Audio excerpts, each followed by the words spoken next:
Imam Syafi'i, kalau kamu pergi ke suatu tempat, kalau kamu ketemu ulama, seorang ahli agama yang akan menuntunmu kepada Allah, ya, kepada ibadah yang benar, dan kamu ketemu dengan seorang dokter yang akan menjaga kesehatan, itu sudah cukup.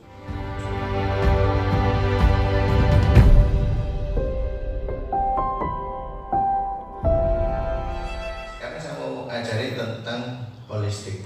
Jadi holistik ini sebenarnya kata kesamaannya adalah kafah, menyeluruh semua. Jadi kalau berislam harus kafah. Tapi kalau mau pengobatan, bicara pengobatan, maka bicara holistik, semua. Dan sejak awal saya bergelut di dunia pengobatan, saya sudah kalimat holistik sudah saya tanamkan pada diri saya. Karena target saya itu bukan klinik. Target saya itu merubah mindset umat Islam terhadap dunia pengobatan. Saya ceritakan tentang holistik, tapi sebelumnya saya bicara kayak gini. Ini yang dulu, jadi saya kadang nggak disukai karena dianggap ini. Padahal ini ilmu. Saya ngomong kalau berbantahan kita dengan ilmu.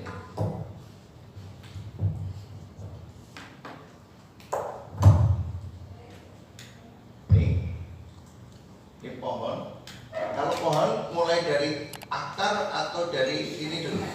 Akar. Akar. Terus batang. Terus nanti cabang dulu ya. Oh, ini permanen mas. Oh, keliru. Malah itu ini Ini buah saja. banyak. Gede malah. Permanen ya. Ini ada. Itu bukan kemana? Ini cabang. Nah, coba Anda lihat dari biji ini, biji kecambah, ya, dari biji. Pertama yang muncul apa? Daun atau akar? Kecambah loh ya. Akar. Ini keluar daun dulu, baru akarnya keluar. Setuju?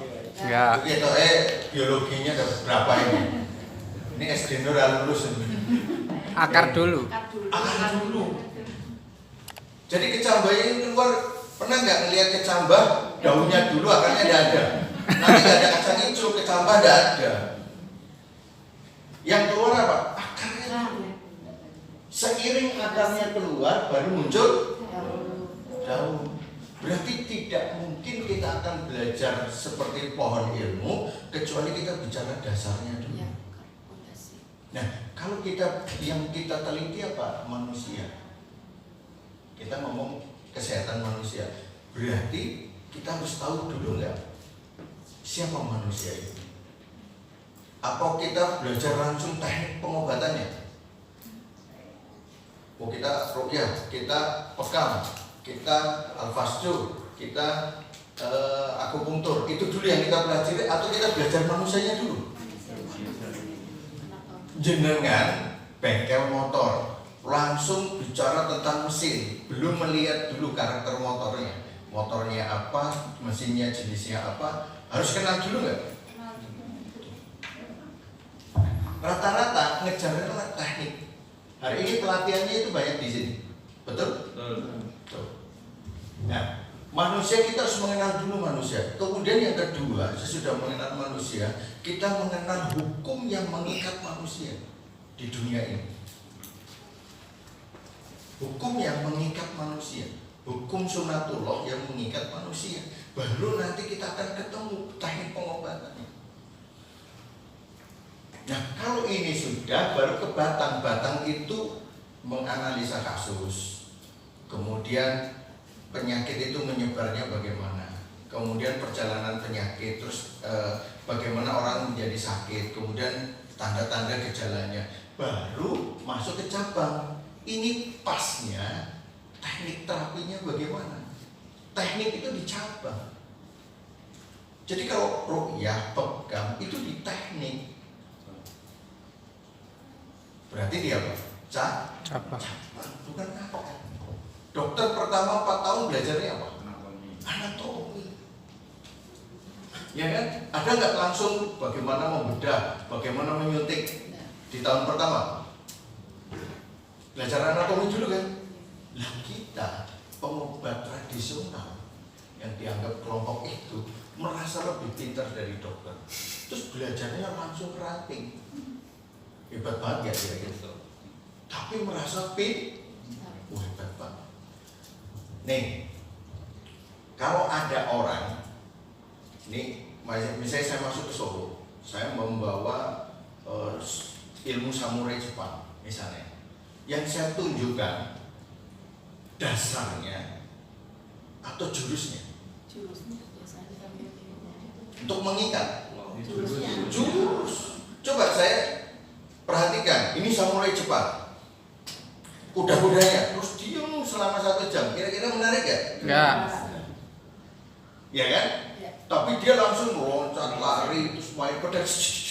Orang langsung begitu masuk suruh belajar kuda-kuda. 100 yang masuk, besoknya 3 bulan kemudian Habis. begitu nggak kejadiannya? Sama orang yang belajar ke saya cerita dulu. Kalau saya cerita ini kan pertemuan singkat, saya ceritanya jurus, nggak mungkin kuda-kuda. Begitu masuk kelas saya, sebagian besar susah. Akhirnya disebarkan, susah belajar sama Pak Muji, susah kayak gini. Asli itu orang yang malas belajar, menyebarkan kemalasannya supaya orang lain ikut. Ya, virus menular. Corona kalah nyebar. Itu seperti itu. Jadi kita akan belajar apa? Diamalin manusia. Nanti saya main jurus ya. Sebab kalau nggak main jurus Anda kurang ngantuk biasanya. Nah kalau sudah kayak gitu baru nanti pertanyaan siapa yang mau belajar. Yang belajar itu nanti jurus dulu. Nah tinggal di kelas nanti siapa yang akan bertahan. Kan gitu. Kalau Anda belajar, misalnya Anda belajar bela diri ya, nikmati aja tiap hari latihan. Tahu-tahu nyampe nggak sampai jurusnya? Ya. Tapi kalau Anda kapan diajari jurus, nyampe ya? Berat. Cepat putus. Makanya murid saya itu yang bertahan itu yang ngikut saya ngikut aja, mudeng nggak mau ngikutin aja. Misalnya Jackie Chan, film Jackie Chan, nggak ngerti kenapa disuruh kuda-kuda kayak gini, ngerti nggak dia? Enggak. Begitu sudah sampai ke jurusnya, dia baru ngerti, fungsinya gitu. Begitu dia berkelahi di luar, dia tahu nggak? Maka dia akan bisa berterima kasih kepada guru. Saya sering ngajari, kamu pahami ini. Nanti maksudnya apa? Ikuti aja dulu. Pahami ini. Ini kunci, kata kunci, jangan dilepas. Ini kayak gini, terus saya ngajari. Begitu sekian tahun kemudian dia menghadapi kasus, terus belajar di luar, oh iya, pelajaran Pak Puji masuk semua. Nah ini mereka jadi terkenal, sekarang ngajar, sekarang pasiennya banyak, tempat konsultasi. Jadi teman-temannya kalau kasusnya susah, nanti rujukannya ke dia. Dia menikmati nggak sesudah sekian tahun? Terus dia bisa cerita, wah ya, kamu kayak gini, harusnya begini-gini. Ketawa sendiri kalau diingatkan ketika awal belajar. Karena apa? Rata-rata berat. Nanti ternyata kuncinya di ilmu herba itu di situ. Ilmu herba, ilmu apapun, nanti ada akupunktur dan sebagainya, kuncinya di sini. Psikologi, masuknya di sini. Dan ini di TCM itu tidak ada. Tidak di ini, karena saya basicnya TCM, kemudian saya campur melihat di Tribuna Babinya Gunung Koyum, baca ilmu kedokteran saya baca, saya membuat rangkaian sendiri. Itu polanya. Tapi dasar polanya ya saya belajar. Karena ada yang tidak suka, kemudian Pak Puji itu yang ngomong TCM. Nah sekarang saya ngomong TCM, di TCM nggak ada. Terus mau ngomong apa? Di TCM nggak ada. Kan dalam hadisnya kamu boleh belajar sesuatu tapi jangan rohnya sana masuk. harus dikembalikan kepada Islam. Tujuannya kan itu. Di manusia. Nah, manusia itu ada ruh, ada jasad. Ini pelajaran baru saya, semuanya diawali dari sini. Zaman dulu enggak ya, zamannya Mas Agus, enggak kan? Enggak kan? Kayak gini enggak ada. Nah, ini yang terbaru. Jadi murid lama biasanya begitu lama nggak ketemu, udah ketinggalan. Jadi harus ngintil terus. Ya, gitu. Beruntung murid baru berarti ya. Murid baru yang paling baru. Tapi murid lama itu basicnya kuat, karena dia latihan kuda-kuda terus itu. Jurusnya terakhir ya, berapa tahun kemudian. Nah, benar nggak roh dan jasad? Kalau roh saja manusia bukan. Kalau jasad saja Pak Edi, ya, tapi nggak ada jasadnya. Kira-kira langsung alhamdulillah. Terus ada jasad nggak ada rohnya. Pak Edi sudah meninggal misalnya, itu jasad. Disebutnya apa? Pak Edi atau mayat? Mayatnya Pak Edi jadi mayat. Maka roh. Nah, roh itu datangnya dari mana? Langit. Maka dia akan diturunkan ke jasad. Ketika usia kandungan berapa? 4 bulan. Nah ini hukumnya apa? Jasad berasal dari mana? Dari bumi. Nabi Adam dibuatkan dari tanah, maka dari bumi. Maka ini roh hukumnya dengan langit, ini hukumnya dengan bumi. Jangan kemudian dihukumi sama. Kalau bicara makanan yang halal, kaitannya halal apa? Hukum langit. Toyib, bumi. Cara memasaknya, jumlah komposisinya, cara mencampurnya, kapan makannya, itu adalah urusannya bumi. Beda kan? Ya, puasa niat masuk ke, tapi puasanya tidak makan dan sebagainya urusan jasa, betul ya? Makanya dia tidak berpuasa hanya dapat haus dan karena niatnya di sini. Anda meru'yah tubuh manusia, berarti ketika Anda bacakan ayat-ayat di sini. Tapi tubuhnya butuh apa? Butuh apa? Saudah, butuh apa? Bidara, butuh madu. Jadi jangan ngomong bidara itu untuk ngusir jin. Bisa dipahami? Tapi membantu jasad ini supaya kuat, supaya dia bisa membantu jasad, supaya ini bisa hilang. Paham nggak maksudnya? Kedudukannya harus dibedakan supaya kita tidak salah. Nanti kalau ini Anda menganggap bisa mengusir, nanti sirik terhadap benda itu. Jadi pahami? Gitu. Jadi ada orang yang nggak ngerti apa ngertinya cuma basmalah, tapi dia keyakinannya kuat. Hanya dengan basmalah, ya Allah lindungi orang, tapi dia gantungan kepada Allah cepat hilang. Ada yang mau coba doa Al-Baqarah tapi orang hilang. Karena ini gantung. Ini kan gantungannya. Terus dikai herbal banyak banget. Nah ini ya ke jasa, enak kan? Minum herbal ini enak Pak, saya lebih kuat. Ya jasanya ini, tapi di dulunya nggak dapat. Maka kalau Anda nanti jadi pro ya, ini dia dapat, ini ya. Bisa dipahami ya? Itu supaya tidak salah. Gitu. Kenapa? Nanti ada orang kekurangan darah, ciri kekurangan darah salah satunya adalah tidur banyak mimpi. Itu gangguan jin. Pada dia sudah lama tidak makan daging. Begitu kasih makan daging tidurnya. Maka bedakan antara masalah jasad kemudian mempengaruhi kepada roh, dalam artian mempengaruhi pikiran, mentalitas dengan masalah roh yang mempengaruhi jasad.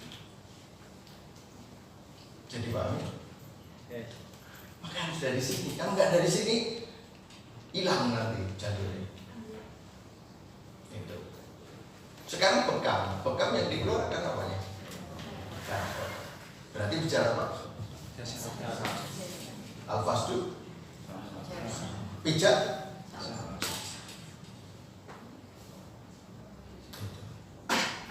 makanya ada yang saya tidak setuju ketika Anda harus berbekam minimal seumur hidup sekali, karena itu sunnah.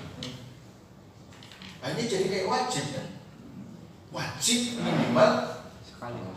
seumur hidup sekali, jadi wajib walaupun ngomongnya sunnah, tapi itu sudah mewajibkan. Terus nanti gelut meneh antara bekam dengan al-fasdu. Wah, ini nggak ada ini itu kita lelah dengan seperti itu. Padahal di dalam bukunya ini disebutkan ketika darah naik ke permukaan, ya, dan darah berada di permukaan sehingga kulitnya kemerahan, maka berbekamlah karena darah mudah keluar dari permukaan. Ketika darah itu bergejolak tapi tidak naik di permukaan karena musim dingin ininya beku kan, akhirnya darah nggak bisa naik karena nggak. Kalau musim panas kan dia panasnya dapat sini, akhirnya darah yang naik ke atas ketemu panas dari luar dia di permukaan semua. Coba lihat penjelasan di bab masalah bekam di Ibnu Qayyim itu di musim panas di daerah tertentu keluarnya hadis itu.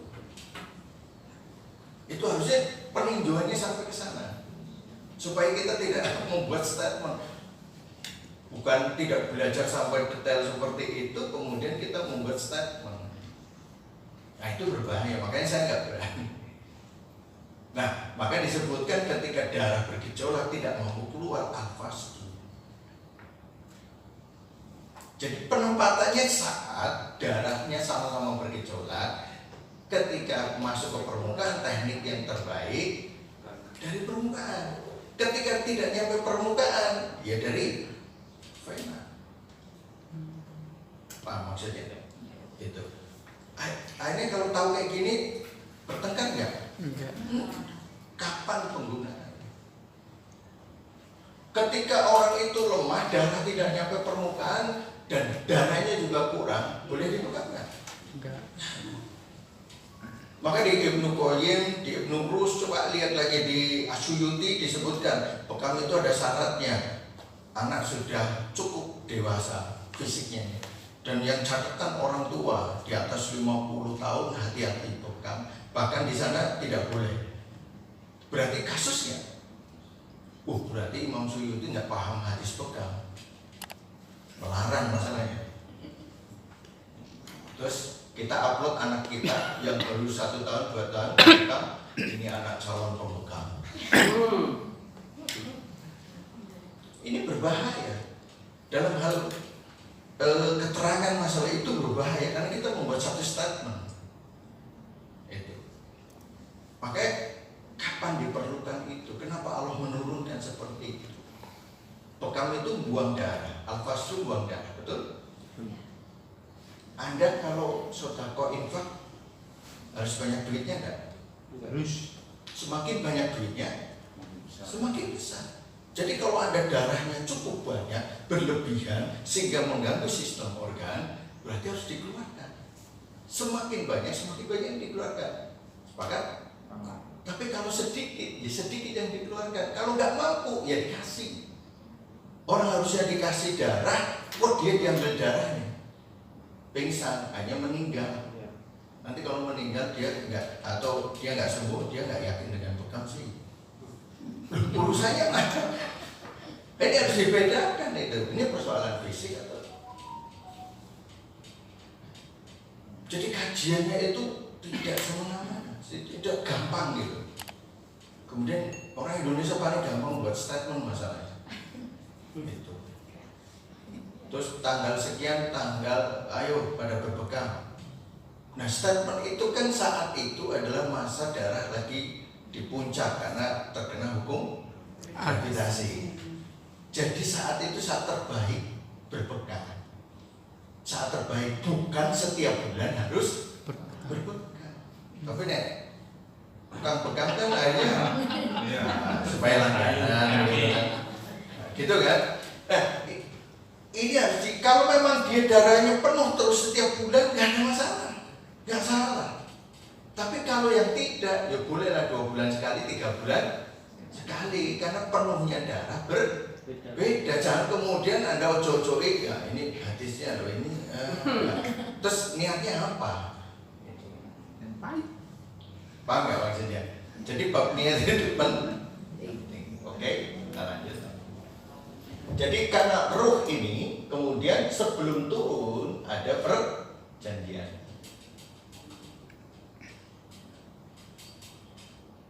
Dijanji dulu kan? Siapa Tuhanmu, kemudian ini sebagai ada pengelangan di sini. Ruh ada nggak yang mengelak dalam ketentuan Allah? Nggak ada sama sekali.